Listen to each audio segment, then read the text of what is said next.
खबर शुरू करते हैं ऑपरेशन सिंदूर के बाद बाड़मेर में लगातार दूसरे दिन ब्लैकआउट। 8 मई को रात 9 बजे से सुबह 4 बजे तक ब्लैकआउट रहेगा। ब्लैकआउट के दौरान रोशनी दिखाई देने पर कार्रवाई होगी।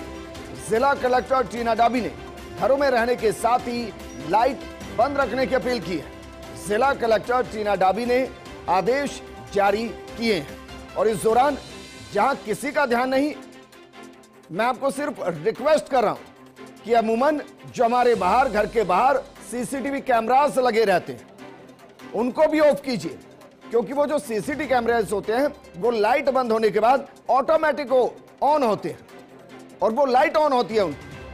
अगर आप कंप्लीट ब्लैकआउट की बात करें तो आपको अपने सीसीटीवी कैमरास भी बंद करने होंगे, क्योंकि उनकी लाइट भी उतनी होती है।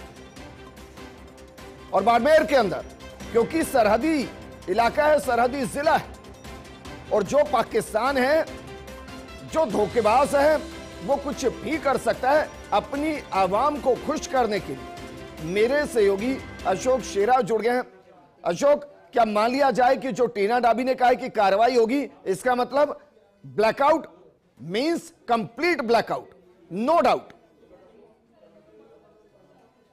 बाड़मेर वो जिला है जो भारत और पाकिस्तान की सीमा पर सटा हुआ, और कल जो पाकिस्तान ने नापाक हरकत की थी, यहाँ पर जो है अपने मिसाइल तो टारगेट उत्तरलाई बेस पर करने की कोशिश की थी। हालांकि हमारे जाबाजों ने, हमारे जो फाइटर हैं, उन्होंने उसकी नाकाम मंसूबों पर पानी फेर दिया।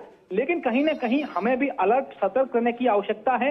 जिला कलेक्टर टीना डाबी का कहना है कि हमें पैनिक नहीं बल्कि प्रिपेयर होना है, हमें तैयार रहना है कि किसी प्रकार की अगर परिस्थितियां बनती हैं तो हम कैसे सजग रहें, अलर्ट रहें, आम लोग कैसे सजग रहें। क्योंकि ये बाड़मेर जिला, बाड़मेर का इतिहास रहा है कि यहाँ के जो लोग हैं वो हमेशा से ही जब भी देश के साथ किसी प्रकार की आपदा जैसे हालात बनते हैं तो वो देश के साथ, देश की सेना के साथ, सरकार के साथ कंधे से कंधा मिलाकर खड़े रहते हैं। अशोक, मेरा एक और सवाल है और उसको प्रैक्टिकली थोड़ा समझने की कोशिश कीजिए।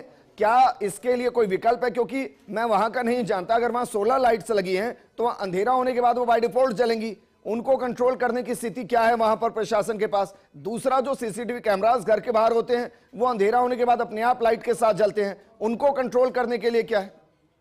बिल्कुल ये चैलेंजिंग मामला है इनके लिए, लेकिन इसके लिए कोई ना कोई विकल्प जरूर देखा जाएगा। अगर कल रात की बात करें तो कल भी ब्लैकआउट था बाड़मेर के अंदर। हालांकि कई जगह पर जो है ब्लैकआउट के दौरान भी कई रोशनी है वो जलती दिखी थी, लेकिन उसके बाद से उसका कैसे विकल्प ढूंढे, क्योंकि सोलर लाइट्स में भी कहीं ना कहीं ऐसा कोई ऑप्शन या होगा जिससे जो है वो लाइट्स को बंद कर सके। कैमरे जो है फिलहाल के लिए उनके लिए क्या कोई अलग से एडवाइजरी, अलग से निर्देश जारी होगी, देखने वाली बात होगी। लेकिन कहीं ना कहीं कोशिश यही है कि कैसे पूर्णतः ब्लैकआउट, क्योंकि शादियों का सीजन चल रहा है तो कई प्रकार के आयोजन जो है वो भी आज होने हैं, कई प्रकार के रिसेप्शन भी आज होने हैं, उसको लेकर तैयारियां भी हैं। बाड़मेर के अगर बड़े बड़े रिजोर्ट की बात करें तो वहां पर आयोजन को लेकर वो सारी तैयारियां पूर्ण हो चुकी है। आज रात को प्रोग्राम होने, तो वो कैसे कैंसिल होते हैं? जिला कलेक्टर की ओर से, जिला प्रशासन की ओर से अपील है। अशोक, त्योहार वापस हो सकते हैं, फेस्टिवल के साथ फंक्शन भी वापस हो सकते हैं, लेकिन जंग के बीच में सतर्कता सबसे ज्यादा जरूरी है और ये हम सबकी जिम्मेदारी है। शुक्रिया हमारे साथ जुड़ने के लिए, तमाम जानकारी के लिए। और आपको आपके आसपास अगर कोई लगे कि उल्लंघन कर रहा है, आप जाइए उसके पास,